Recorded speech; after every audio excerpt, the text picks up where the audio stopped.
Hey everyone, welcome to another episode of Nerds on Tap, where we love to bring in special guests that like to get nerdy for an hour. And I hope you're ready to get nerdy too.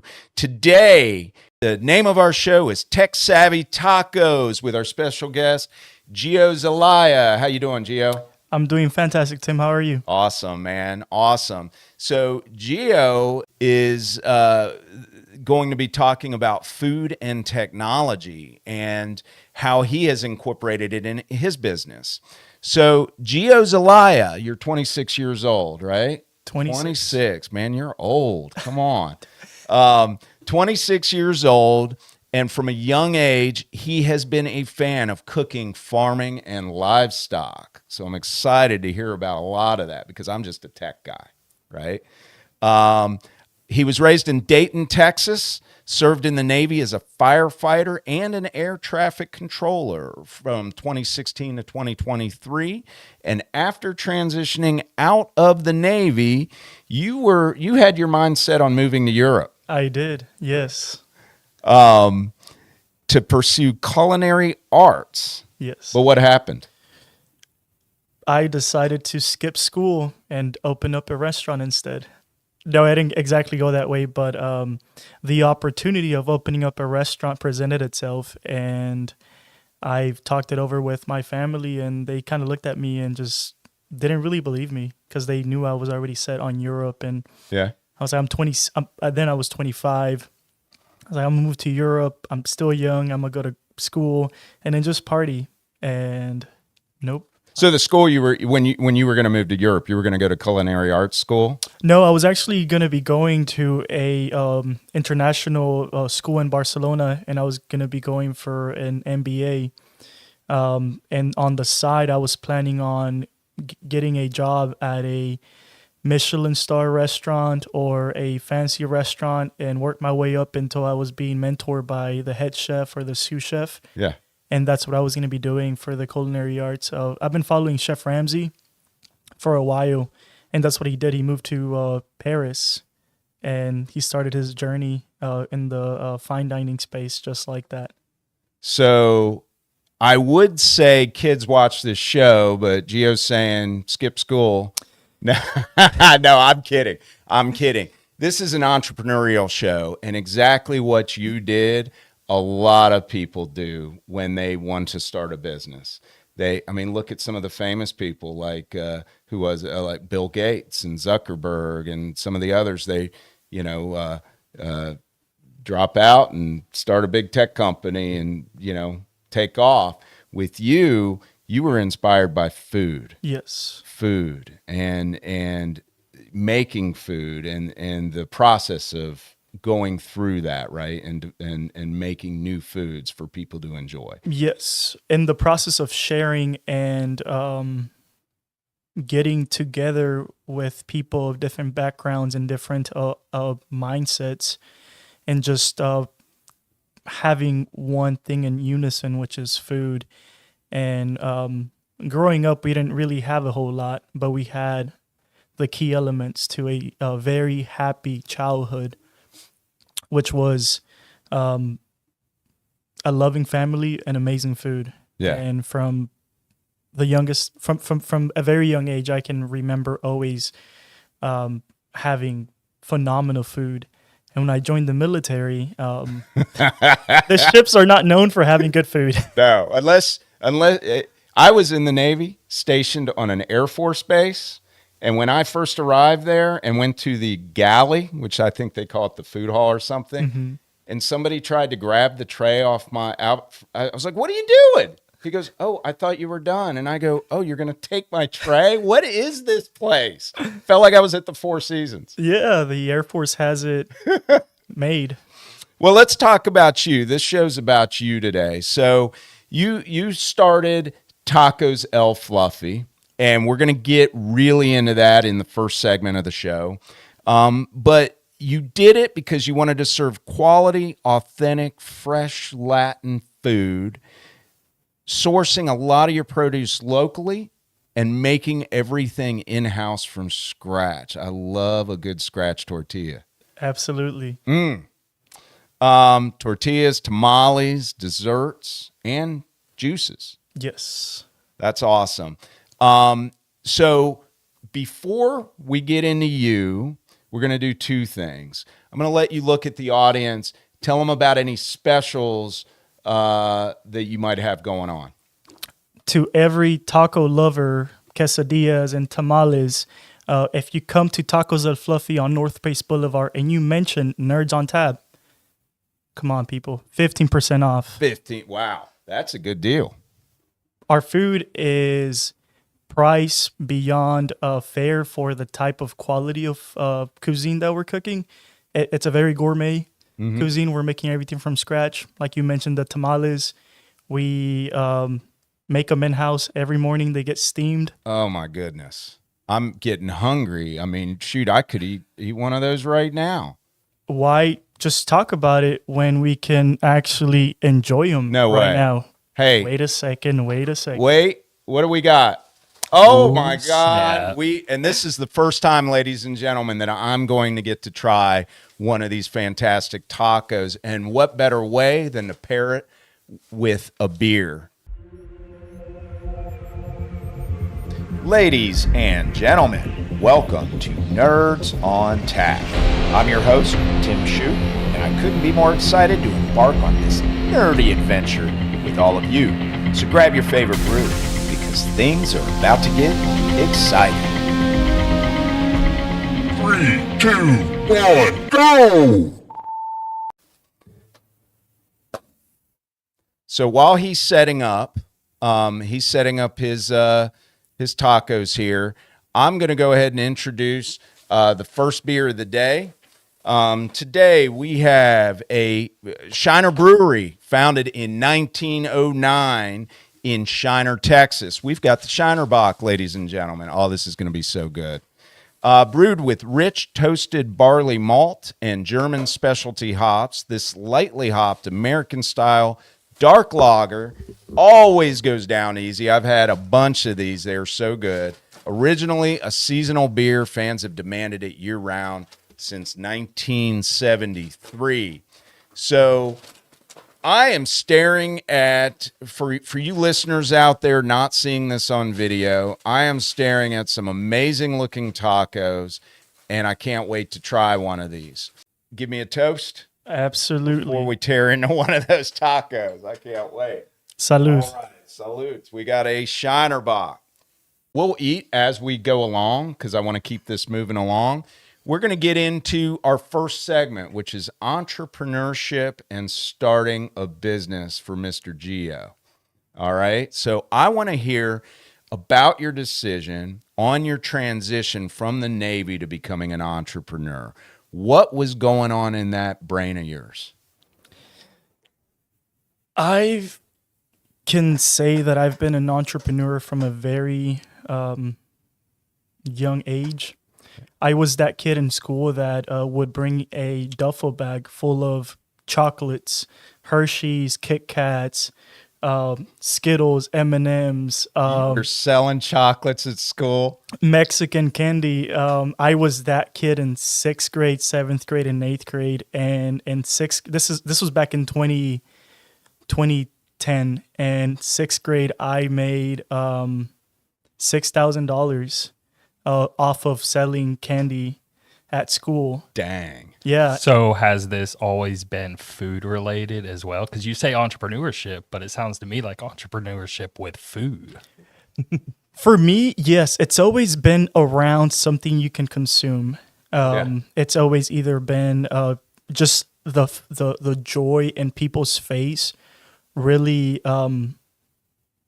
that is my tip. Yeah. Whenever I can make someone's day through something they genuinely enjoy and brings them some sort of happy or gives them that euphoric feeling, that is what just does it for me. That's amazing. So at your restaurant, when somebody is chomping in to a tamale or a taco, especially for the first time, and you probably know who your first time visitors are you watching them? I am. You are. I am. Especially whenever is, like you mentioned, people that are eating out of their comfort zone. And the food that we're providing in Pensacola, it's not really revolutionary for us. Being from the Houston area, we are accustomed to finding places where, a taco, even the shell, the tortilla plays a huge important role in the end result. So whenever we came into the space, we said, if we're going to do something, we got to do something that will add to it. So having people that have never had a homemade flour tortilla or corn tortilla, I always try to peek out and see their reaction. So these are all made from scratch tortillas that these tacos are in. Absolutely. Tell me a little bit about the sauces and how, because I heard a little birdie told me, because I have not tried this yet, and I have a feeling after today you're going to have a regular customer. So that's good. I hope I get 15% off for mentioning Nerds on. I'm kidding. So someone was telling me that the sauces are part of what you guys are about. Yes. Especially our salsa verde, usually it's a tomatillo based sauce. This is, people literally drink this. Like at the shop, we have the bottles, and people will get to-go containers just so they can drink it with their food. Really? And it was never something that it was intentional for us to do that intentionally, but they are really good. And all the peppers for these, I work with a couple of different farmers in town. And the jalapenos for this sauce, they're all coming from other small businesses. From the beginning, I said, if I get into the space, I want to be able to do something that we are growing together as a community and uplifting each other. And same with the red sauce. I mean, most of the ingredients are coming from other businesses that are sourcing them out, bringing them to the area. And then I'm one of their regular customers. Wow. That's amazing. So I've heard core values here a few times. I keep hearing community, and I keep hearing happiness and togetherness. And so what are the core values of Tacos El Fluffy? What are you? Do you have a core value that you really try to express? The more I thought about that, because I've been asked a couple of times, and our core values are bringing quality, authentic, fresh food to the area, and putting smiles on people's faces. Putting smiles on people's face. I mean, that is just priceless. Just to hear, parents say things like, "Oh, my kid is a picky eater, and he demolished his quesadilla." That's just beyond exciting for me. That's awesome. Yeah. So there's a slogan idea. We make you smile. I hope it's not taken, but it sounds pretty good. I'm going to grab one of these in a second, but I'm going to keep you talking. And then while you're talking, I've got to tear into one of these. Because now, will I use this sauce? Is that? Yes. Okay. Use both of them, actually. Do you like spicy stuff? Oh, yeah, heck yeah. Yes, absolutely, both of them. We have another sauce that I did not bring because we're out of it at the moment, and I'm waiting for my supplier to bring me more chocolate ghost peppers. But it's a chocolate ghost pepper sauce, and that one mixed with the green one, I mean, heaven. So you guys are constantly experimenting? We are, yes. I'm very adventurous when it comes to food, and just being in this space, I love being challenged. And it went from, hey, have you thought about doing this? No.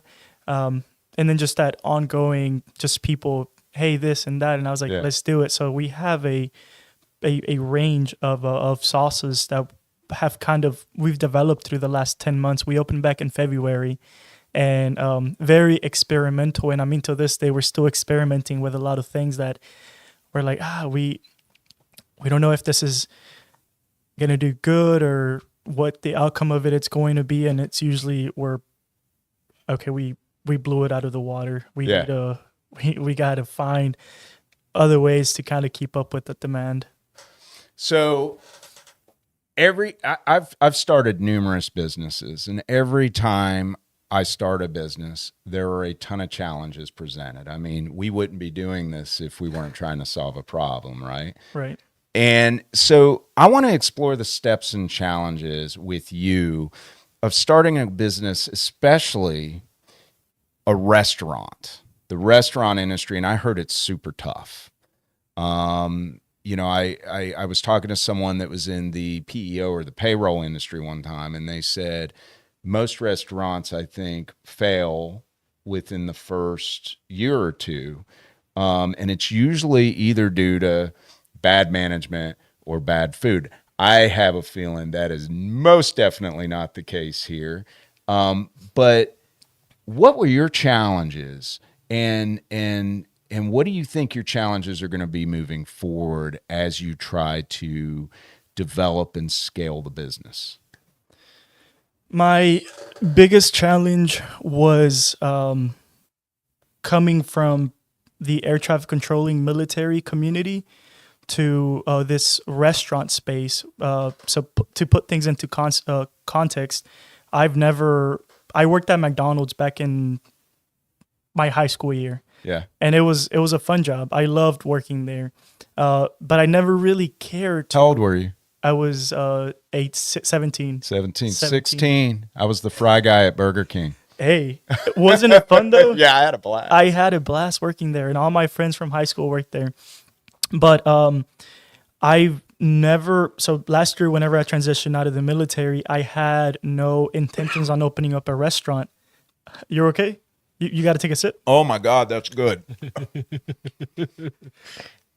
I wasn't expecting the bite. Yeah. Wow. It'll creep up on you. That is good. And the thing about the green one is that it's hard for us to actually control the heat level because the jalapenos, some of them will be spicy one week and the following week they'll be not spicy at all. This is perfect for the show.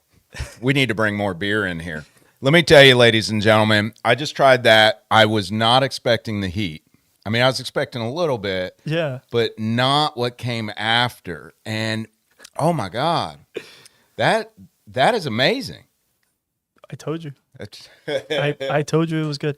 But yeah, biggest challenge was not knowing how to run a restaurant, not having. I went on Google and how to run a restaurant, and usually what pops up was sign up for this course or this and that, or pay this or pay that. But there really wasn't there's not a structure out there that I found to where I've been kind of following step by step. Every day brings new challenges, and just the running of a business, paying for the first 2 months, I didn't pay sales taxes. I was collecting sales taxes. Yeah, you got to pay them. Right. So I get a call from the state of Florida, and I'm like, state of Florida, that's strange. So I pick up. Goodness, I love it. And they're like, hey, is this asking for me? And I'm like, yes. Like, you run tacos at Fluffy? Yes. They're like, yeah, haven't received your state taxes for the last 2 months. I was like, what do you mean state taxes? Yeah. They were like, yes, your sales taxes, 7.5%, 6% goes to the state, and 1.5 local. Yeah. Yep. And so that was a huge learning curve.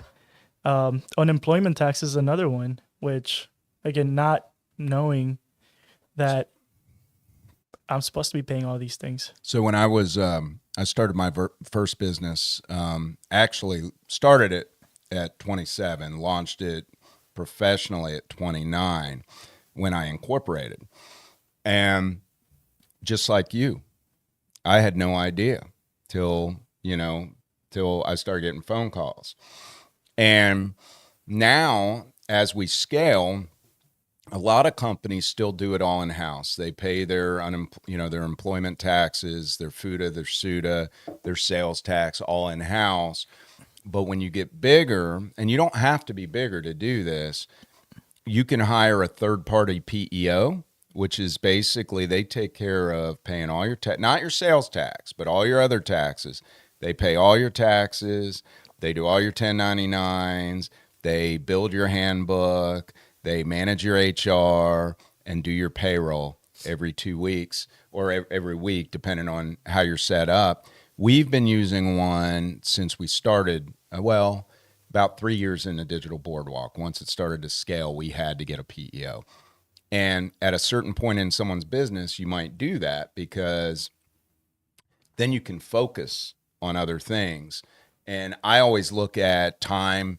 I compare time to money. Mm-hmm. And, if you can save time in certain ways by either automating or outsourcing, you can focus all of your time on making badass tacos, which these are. I can't wait to promote this because these are amazing. And I hope we drive a little bit of traffic into your restaurant. Thank you. So how do you source your food? I want to know, you talked about local produce. I remember in the bio, and you make everything from scratch. So you have to be sourcing a lot of stuff. Do you source it locally?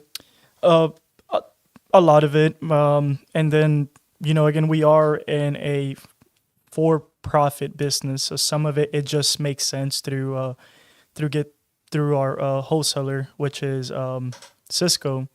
But every Saturday, there is a lady, her name is Doña Griselda, and she brings a lot of our tomatoes, our cilantro, our onions, our jalapenos, all of our peppers. And what we do is we are buying everything in bulk. So we buy the masa. So masa is what you use to make tortillas. Okay. And it's also what we use to make tamales. We're buying the flour, and we're making our own dough in-house. Coming into the restaurant space, we didn't have a big budget. I was leaving my full-time job. My mom was also leaving her full-time job.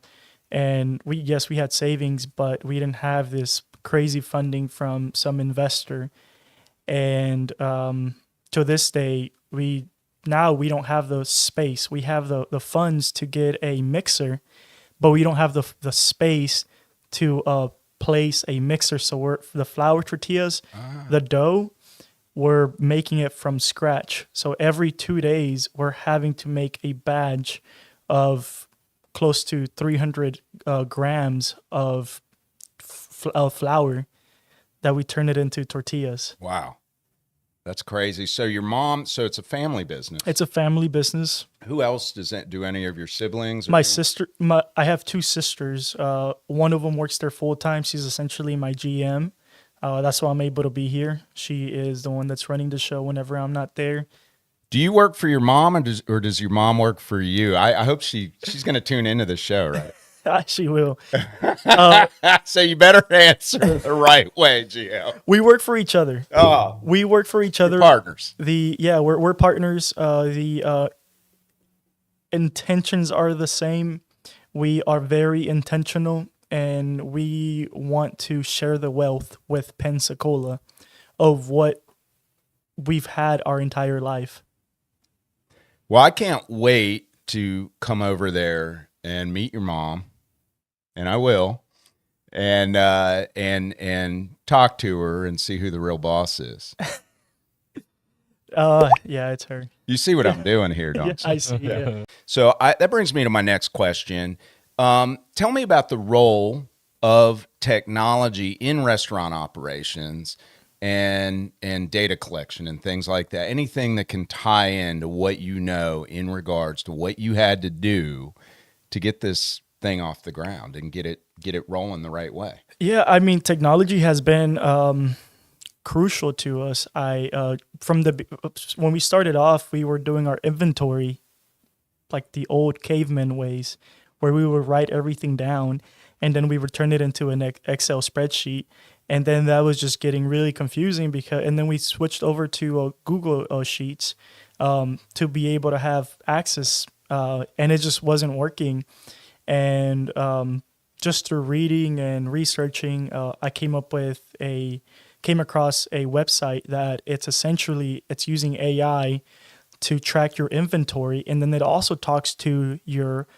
For us, we use Cisco, so it talks to our system in Cisco.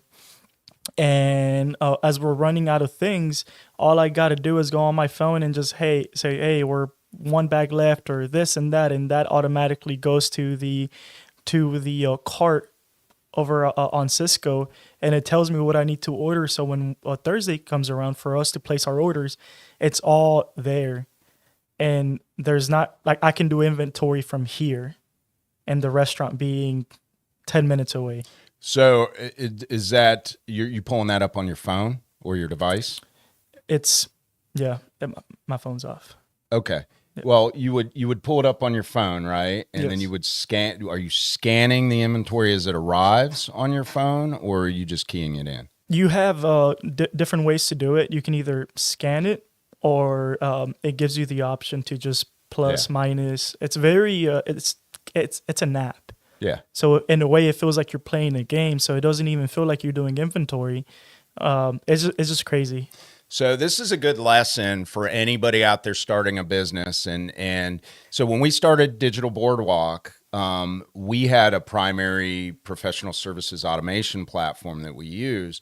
And when we needed to start adding tools or dashboards and data and marketing, instead of just going out and buying anything, always go to your core line of business application that you use and go to their website or call them and go, hey, I'm looking for integrations to your software. And that sounds like what you did. You went to Cisco and you contacted them and you said, hey, I want to do this. How do I solve it? Well, there's a third-party tool that does the integration, correct? Absolutely. All right. Yes. So and basically what it does is it uses an API integration that a developer, usually there's a developer tool set, and the developers of these software companies go out and they grab it, and then they develop on that platform, and then they can market to Cisco customers. So in that case, that's how they did it, but it solved your problem, didn't it? Yeah, and you're speaking foreign to me because I'm technologically challenged. Well, I'll be the nerd on the show because you look like some cool European soccer player. That's the vibe that I was going for. But even our point of sale system, now that I know that I got to pay taxes and this and that, our point of sale system tracks our hours that everybody's worked. So at the end of the payroll week, all I got to do is I got to go on QuickBooks and run payroll, and I have all the numbers. It also runs my monthly sales taxes. So I know exactly what I need to do, and it's made it, it cuts down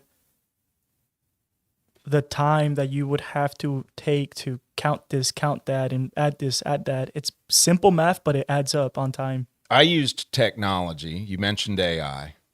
I use AI, or our marketing team uses AI to develop the episodes for the show. So when you sign up for Nerds on Tap, we take the data that you keyed in and we let AI take that data and go, this is what we're going to talk about. So it takes us about 15 seconds to develop the entire episode. That is crazy. It's amazing, isn't it? Down that beer, because we're going into the second beer before we get into food technology and innovation a little bit more. I'm going to go ahead and talk about our second beer. And while I'm doing that, Tim, our producer, if you want to grab a taco, feel free. Otherwise, we can wait till the end of the show.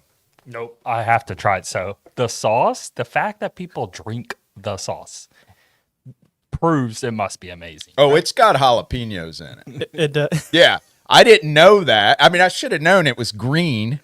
yeah. But I'm like, it definitely has jalapenos in it. So we're going to talk about our next beer. This is from Goat Island Brewery, founded in 2015 in Cullman, Alabama.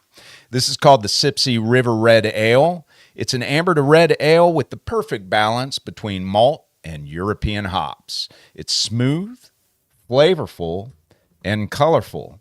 The aroma will remind you of walking through the Sipsey River Wilderness area in the springtime. So let's get into the next segment. Let's discuss the intersection of food and technology, including modern farming techniques. Is that anything that you can lend a voice to, or?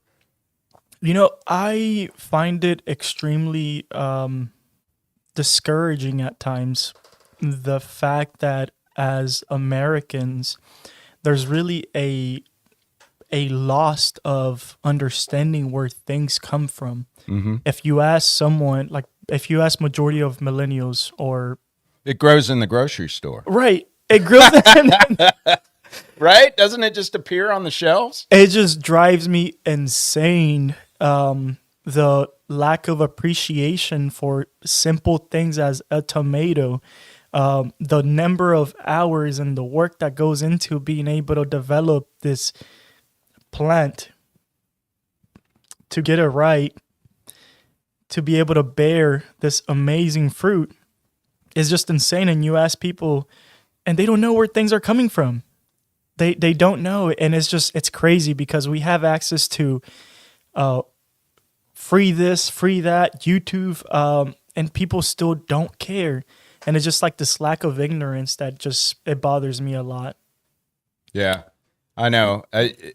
There's kind of a lack of perception on where these foods come from to a lot of younger people in my knowledge. Because I mean, back in the day with boomers, I hate that word, by the way. I'm not a. Are you a boomer? No, I'm a Gen Xer. We were the last of the cool generation. You're not a millennial? No, I'm a Gen Xer. I thought you were like 35. Yeah, I'm 54. What? Yeah. Wow. Yeah. I got a great plastic surgeon. I can tell. I'm kidding. I do not have plastic. No, I'm actually 54. Are you? I've been running businesses since I was 27-ish. So I have been an entrepreneur for almost 35 years, doing it for almost 35 or 35 years. I'm not in math mode because I'm in beer and taco mode right now. But we're farming is it's a big part of it, right? And back in the day, it was all about our farmlands and everything, and all that has changed over time, and farmers have made things more efficient. I mean, you've got drone technology that can fly out over and scan for different variants in the field, and the time that they save now doing things, it brings the food faster to your table, I would imagine. But Absolutely, it does. There's this, technology, witchcraft, this and that. But in reality, if you're in the weeds and you're the one that is having to wake up at 3 a.m. to get to the field to ensure that, by 8 a.m. you don't have crows eating your crops, and then having to go to bed at 11 because you had to, go get the cows, put them in the field to get them ready for the morning to milk them.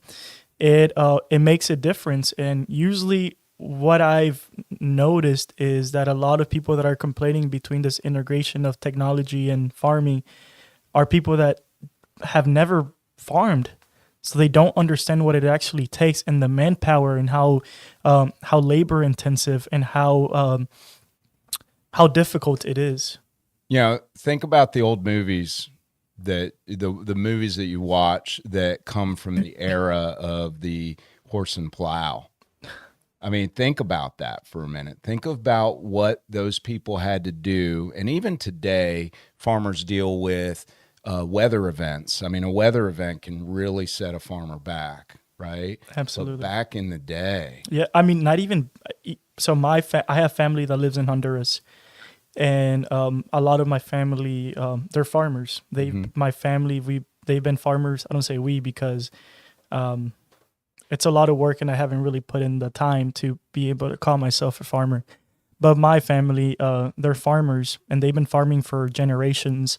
And even now, last time I was in Honduras was back in 2019, and just seeing, I have friends from OKC, from Oklahoma, so I've been to OKC a couple of times, up to Tulsa. Oh yeah, Yeah.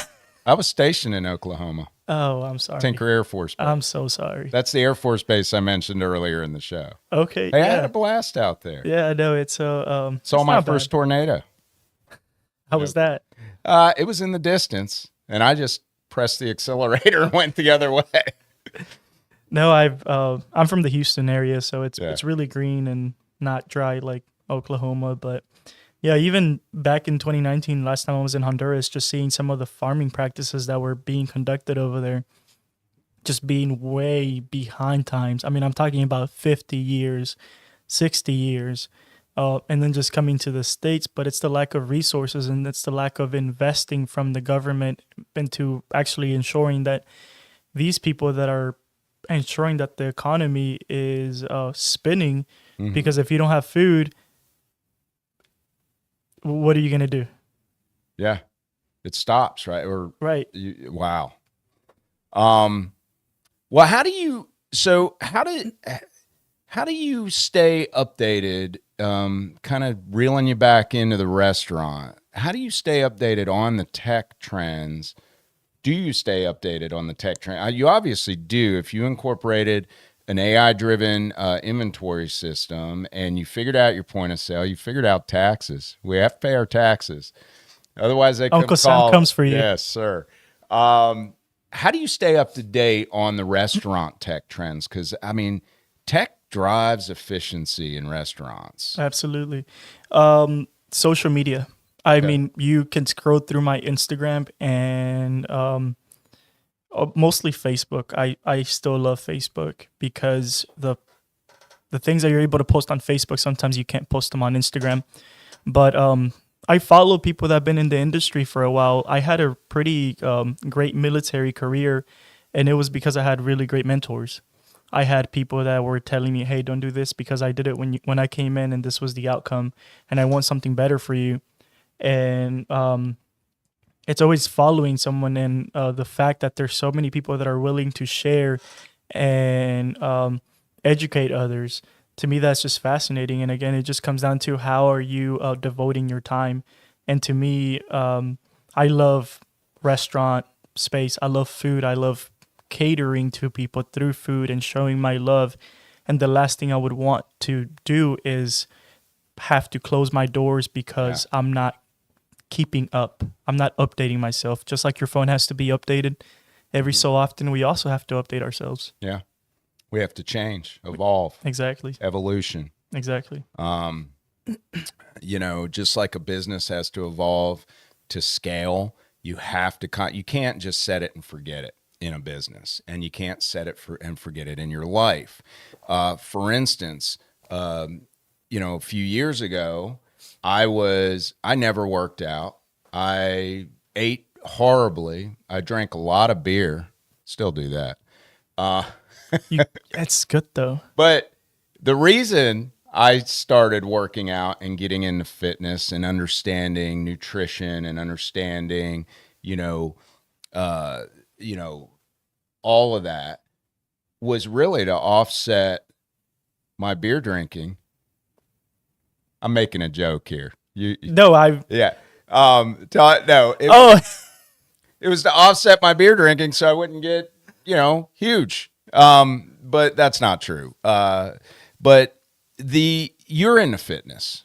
yes. And you see where I'm segueing to. So Absolutely. you're into fitness, and tell me how it complemented or how fitness complements, because I know it does with me, your entrepreneurial journey.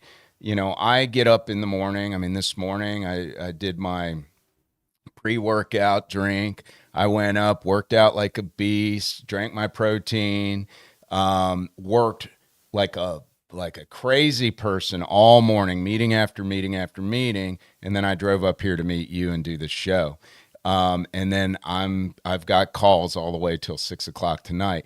I'm just nonstop, and fitness helps me with that, because when I first get up in the morning, I'm I have to have a cup of coffee. That's just, it's been that way since I was a teenager, to be honest with you. I have to have that one cup of coffee in the morning. I read my emails, I catch up. And if you haven't seen it, there's a day in the life of an IT CEO. It's on our YouTube page. I filmed my daily routine, and you'll watch it and you'll go, that is crazy. Tell me about your routine. Tell me how fitness integrates into your daily life to help you drive your energy towards food passion. I mean, you kind of already covered it. Like you said, I work out to be able to eat what I want. So I wasn't joking. You weren't joking. I No. said I was joking, but no, it's facts. To me, fitness has never really been something that I've seen myself pursuing as a career. And there's a lot of people out there that are doing it, and I think that's fantastic. And, through them, we're getting all these new innovations. But for me, fitness has always been a way to be able to eat what I want and to be able to release. I'm usually pretty stressed out. And whenever I go to the gym, or if running would give the same results as going to the gym, I would never work out. But it's really difficult for me to even keep on any weight. I joined the Navy and I was 126 pounds. Wow. And I was 6 foot tall. That's funny. I was 149 pounds and I was 5'10". 5'10"? 5'10". So last year I weighed 240. Now I weigh 203. And why is because all I did is cut burgers, greasy food, all that, and I've reduced myself, funny enough, to tacos. This taco truck right up the road, I've been dropping a lot of weight because of that. But now you're going to go to Tacos Fluffy, right? Exactly. That's what I'm saying. You're going to drop that taco truck and you're going to go to this place. And you're going to be dropping even more weight because our stuff is made from scratch, on the spot, no additives or anything. I can tell the shell alone, like I was saying. Yeah, no, the quality is there. I tasted the quality, and I tasted the heat. But chicken, I love the heat. Chicken, turkey, leaner meats. It's basically, I made that huge shift, and because of that, it's helped a ton with me, right? And then instead of drinking sodas and stuff, cut all that out, a lot of sugar. But the big part is I love meat too much. And so instead of a fat burger, I'm eating tons of tacos. As funny as that just is the reality of my life recently. And I've been dropping a lot of weight because of it. So I'm very excited because it goes so hand in hand with the show here of that taco is definitely better than the taco truck. Tim, that's great and wonderful, and all this fitness talk is wonderful, but it's making me want another beer. So I can go work out and work that off. Absolutely. Go. So let's talk about beer number 3. Bell's Brewery, founded in 1985 in Kalamazoo, Michigan. Oh, this is going to be a good one. It's a Kalamazoo Stout. I think I read you like stouts, right? Mm-hmm. Yeah, I thought so.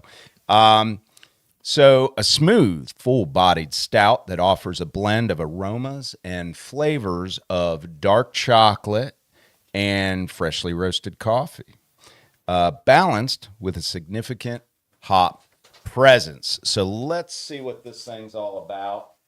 Definitely has the look and the consistency. The legs of a Guinness, almost close to it.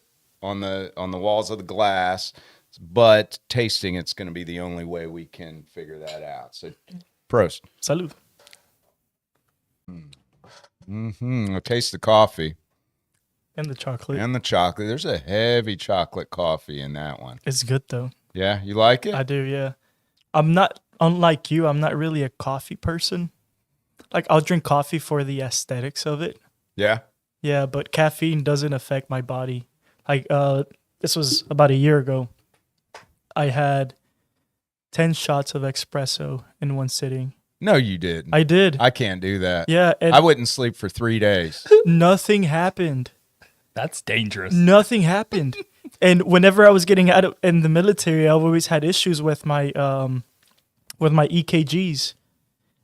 And they said it was normal for me. Yeah, I'm finding this really hard to believe. I promise. I can next episode. I have an espresso machine at my house. And When am I coming over? yeah, you're going to have to come over. We're going to feed you 20 shots of espresso to Yep. see what happens, and then we're going to drink beer. Absolutely. I'll come in. I'll make some tacos at the house. I love I'll have cooking. you over. Absolutely, you need to come over. I love using other people's kitchens. Yeah, I bring my whole toolbox. That's funny. So that was a pretty good beer, though. It was really good. You know, I'm not a big stout drinker. I was back in my 20s. When you get older, it's like drinking bread, and when you get older, you tend to steer away from bread because it adds to your waistline. But that beer, I really like the way the chocolate and the coffee blend in there. I mean, it's kind of like a chocolate espresso. Have you ever had like espresso ice cream? Or something like it. It has the same kind of consistency. It does, yeah. There's a really The flavor palette. there's a good shop down the road. They have really great gelato, and they have a espresso gelato. Yeah? Yeah. I probably know where you're talking about. It's really good. We're going to get into this is going to be my favorite segment because this is close to my heart, but community involvement and giving back. I read about your involvement and some of the things you've done, and I got to say it's pretty big for 20. You're 27, right? 26. 26. Okay. So let's talk about your commitment to the Pensacola community, and we're going to get into this. I'm going to leave the audience hanging for a minute. And your involvement in mentoring through the Take Stock in Children program. So that's huge. Tell me, go into it. Tell me about it. You know, growing up with a single parent, I was always really fortunate to have had guardian angels around me, people that took time out of their day to ensure that I was getting the resources that I needed to be able to be successful. Mm-hmm. So from a very young age, I had amazing teachers that to this day, I owe them so much, and I probably will never be able to repay them because it's the selfless act that they take on, and they are like mothers. And joining the military, I had the same experience with people that I joined at the age, I was 18 when I joined, and I had people that we had nothing in common. They were in their mid-30s, they had a family, they had a career, and they could have easily just focused on what do I have to do to make the next rank or the next pay grade. Mm-hmm. But instead, they took time out of their day to ensure that what does Zelaya need to ensure that he gets to his next goal. And that's been, that's meant a lot to me. And just seeing how if we take the time to help those around us and ensure that people around us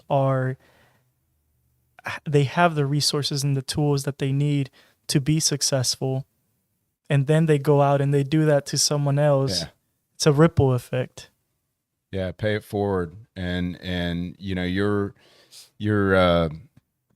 the impact they had on you through the years, and you now sitting down. Now tell me about who your mentee. Yeah, your mentee is in this. I really want to give the program Take Stock in Children kind of an exposure because it's a program that not a lot of people know about. But Take Stock in Children is a program that is designated to assist kids that come from homes that the thought of going to college is just non-existent because their parents never went to school. Their parents always worked low-income jobs, so that is kind of what is expected out of you. You're going to graduate high school, and you're going to go get a job down the road where you're going to be collecting minimum wage and living paycheck to paycheck. Where does that program originate? It is a state of Florida program. Yeah, okay. It's the entire state of Florida, and the program, what it does, it guarantees every student that is part of the program a full ride scholarship, That's amazing. a full ride scholarship to any public university in the state of Florida. So to me, that was the reason why I joined the Navy was because one of the reasons why I joined the Navy when I graduated high school was because I couldn't afford college. I had the grades, I had the SAT scores to get in, but I did not have the financial support to go to school. Yeah. And I joined the Navy for the education aspect of it. But to have a program that guarantees a scholarship, a full ride 4-year scholarship to a kid, that is an opportunity that I said I want to be part of that, because I want to ensure that the student has the resources and tools they need to be successful. And all they have to do is make sure that they stay out of trouble, maintain a 2.0 GPA. That's it. That's it. 2.0 GPA and no drugs. That is all they ask of the student. And they get a full ride. They get a full ride. I've heard of Take Stock in Children. I think it was through a program I was involved with called Grow FL, which is a program out of Tampa, Florida, that recognizes fast grow businesses in the state of Florida, and we ended up becoming alumni of that. I think starting back in like 2017 or 2018, they called us and they said, "You're in." And I was really excited, but I know that they invest in Take Stock in Children, and that's where I first saw it. So when I saw it on your entry form for Nerds on Tap, I was pretty excited that you get to come on here and talk about it. So yeah, it's an amazing program, and it's throughout the entire state of Florida, and they are always looking for mentors, because if there's no mentors, then these kids are coming from homes where the simple words like, "Hey, I believe in you. You got this," is life-changing, because they don't have that. they don't hear it. They don't hear it. Yeah. See, and that, I see that, and I'd never experienced that. I mean, I came from a lower middle class to middle class family. I was the baby of 6 children. And my dad just said, he was that old mentality. He passed away a few years ago. And I remember him telling me, just work hard and good things will come. And I didn't want to burden them with college tuition and bills and everything. So I went in the Navy because I didn't want to I just didn't want to. But besides, I was the baby of 6. None of my brothers and sisters had the opportunities that I had, and I didn't want it being rubbed in my face either. So I chose to go in the Navy. But I will tell you that it's very hard for me, from a personal experience, to understand what a lot of these kids go through in their personal lives, growing up as a teenager or a tween, and finally understanding, wait a minute, I wasn't dealt the same cards as, Tim Shoup or whoever. But they don't, it's all they know. Absolutely. And I for me, it was the same. Even though we didn't have the resources to go to school, but I never came home to oh, you can't do this because we didn't do it. It was totally the opposite. My mom. Yeah, it's because your mom. My grandparents. Hey, you work hard. Anything is possible. Yeah. You put God in front of you, and you can do anything. And the tamales that we have in front of you. Growing up, my mom had she had 2 jobs, and one of her jobs was every other weekend we would make tamales. And our tamales recipe has been in our family for a while, and I was her little salesman. And the tamales would get us out of a lot of, okay, well, now we have enough to cover our water bill and our electricity. Wow. But it was never we're poor, so, and I don't even... You were solving a problem with resources you had. And even using the term poor is just not... I've never felt poor. But, I look back now and I'm like, yeah, we were challenged with difficulties, but I had a family that, hey, everything is possible. Hey, we just got to work, and we're going to come out of this. And that's how it's always been. So I was a single parent home as well, and definitely lots of struggles, barely having any funds, mom working 3 jobs, hardly being home because of that kind of life. So I understand on that front. It was challenging. Well, it's going to be hard to change the subject or change the topic after talking about all this. So I kind of want to stay on it for just a minute, but I do want to change the angle of it. Let's talk about the impact of investing in the community. Obviously, you know, you work with Take Stock in Children, but investing in the community and supporting local businesses. Always been true for me and my wife, Kathleen. You met her at Entrecon. I ran into her a couple of times, actually. Since then? Yeah. Uh-oh. So I actually just moved to Pensacola. I lived in Pace, and I ran into her, and I was telling her how I was having issues finding furniture within my budget, and she sent me a pretty great recommendations, and yeah, she's pretty awesome. Good. Yeah, Kathleen is awesome. I definitely married above my pay grade. I'll tell you that right now. She keeps me in line. And, you know, we did and this is off topic, but I'm going to put this out there because she listens to every one of these shows. Really? And I know she's excited about this one because she knew you were coming on, but she, what was I going to say? She keeps me in line, and we interviewed, it was her 10-year roast for working at Digital Boardwalk this year at the Christmas party. So I took my camera and interviewed everybody at Digital Boardwalk and gave them a series of questions. And one of the questions was, if Kathleen was the boss for a day, what would she change? And you know what most people said? I thought she was the boss. Oh. So just like I think your mom's the boss at Tacos El Fluffy, I don't know. I guess we'll never know. You know why I'm doing this, right? Because I know she's going to listen to this show. She's going to get a kick out of it, and I can't wait to meet her. Absolutely. Because she's raised an amazing human being. Thank you so much. So I want to, thank you for being the way you are and for giving back, because it's really important. So getting back on the community, what would you change? Tell me your take on investing in local businesses, because obviously if I spend money at your restaurant, you might go down to Bubba's Sweet Spot and buy a piece of candy or a bag of candy there. You're putting money over there. And then Bubba Watson might go down to a jewelry store and buy a ring, and so on and so forth. So my take is keep the money local. The money will keep turning. What is your take?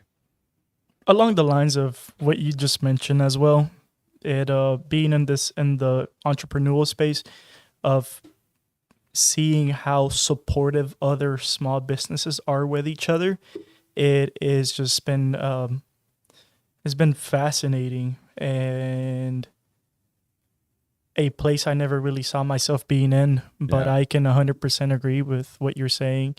2 days ago, I was at a Wolfgang was having their Potty Gras meetup leading up to the event, and just being in the room with 60 other individuals that are invested in the community and growing.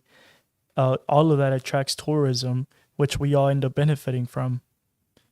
Because if someone goes to Lamonte's gelato shop that I just mentioned earlier, what do they do?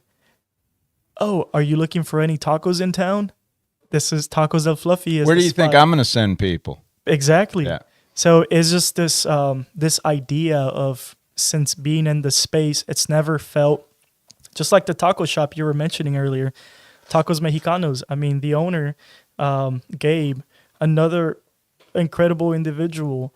It's never felt like it's been a competition of who, like, it's me, me, me, me. I can only have people. There's 8 billion people in the world. If I get caught up in the, oh, well, they're doing this, I got to do this, it's a competition, then I'll lose sleep over it. And it's just, it's annoying. It's boring. It's a little pathetic, really. Yeah. When You I have talk, to- sorry. You have to focus on a mentor once told me this. He goes, quit focusing on competition, quit focusing on what the others are doing, and focus on you and what you're doing, and focus on your evolution and your growth. And in the future, you'll be talking about where'd they go, because you have overcome the challenges, whereas they were too focused on copying you or doing what you want, and so on and so forth. So it's just a great thing. Sorry, Tim, I didn't mean to cut you off. We're getting close to the end of the show, and I kind of want to wrap. So what I want you to do, Geo, is tell our audience, again, where they need to go to get the most fascinating tamales and tacos and fresh ingredients. Breakfast too. We And have breakfast. oh my goodness, somebody asked me that today. Do they have breakfast? We have breakfast. So describe the breakfast if you can. Yes, What do you do for breakfast? Ooh, our breakfast. We have breakfast tacos, breakfast burritos, which are like, what's a breakfast taco? All right, What's I'm a breakfast swinging burrito? by. They come on flour tortilla with beans, and then you can get eggs, potatoes, chorizo that we make in house. It's not greasy, it's not salty. We also have pork skin smother and green sauce. So again, we're a very in-house gourmet kitchen. So we're buying the pork butt, and out of the pork butt, we make the al pastor, which it was in one of the tacos. We make the al pastor. Then we make the chorizo out of it, and then the belly, the pork belly, we turn that into pork skins. And the pork skins, will smother them in green sauce or red sauce. And the byproduct of making pork skin is lard, and we use the lard to make tamales. Wow. It's a whole process. Full circle. Full circle. We don't waste anything. So tell our audience what kind of special they can get. Let's repeat that again. Yes. Tell them where they need to go, or where they can go online to find you, and maybe if you have some social tags, and then you have a discount. So tell them what they need to hear. We are Tacos of Fluffy, and we specialize in serving quality, authentic Latin food, and we're open Tuesday through Sundays. We do breakfast from 8 a.m. to 10:30 p.m. On the weekdays, and on weekends, we do it from 9 to about 11-ish. And we're located off of North Pace Boulevard. Our address is 707 North Pace Boulevard, Pensacola, Florida 32505. And you know what, Tim? If you come to Tacos El Fluffy and you mention Nerds on Tab, 25% off. 25. I thought 25. I thought it was Wow. 15. I did say 15, but if they stay on and watch the full show, they can Okay, mention 25. All right. 25. I will make sure it happens that way too, and that we don't give any teasers at the beginning of the show. Exactly. So we'll see how many people. How many people come in and mention Yeah. 15, and how many people come in and mention 25? So let's wrap. We're gonna drink one more beer. You're not even done with your coffee chocolate Salud. beer. He's gonna down that. Salute.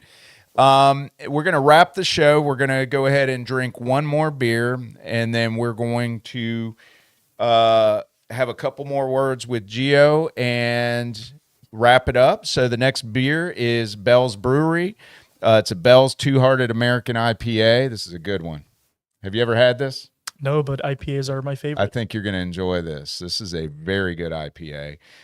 Named after fishing waters in Michigan's Upper Peninsula, Two-Hearted is an American IPA brewed and dry hopped with 100% Centennial hops. Beloved by longtime and new craft beer drinkers, Two-Hearted is an iconic ale that's perfect for any occasion. So we will wrap up the show by cheers Cheers. And I just wanted to say thank you so much for having me on. Again, it's one of those things, small businesses supporting each other. This is huge for us. We're 10 months in and we're still, we can't believe what we've gotten ourselves into. But thank you so much for this because it means a lot. Thank you for coming on, and I will definitely send people your way. So, And you got to come in too. oh, I'm coming. Okay. So I'll be there. Do you have a website? Coming soon. Coming soon? Yes. All right. Stay tuned. And when you do get a website, let me know and I'll get it out on my social feeds. Okay.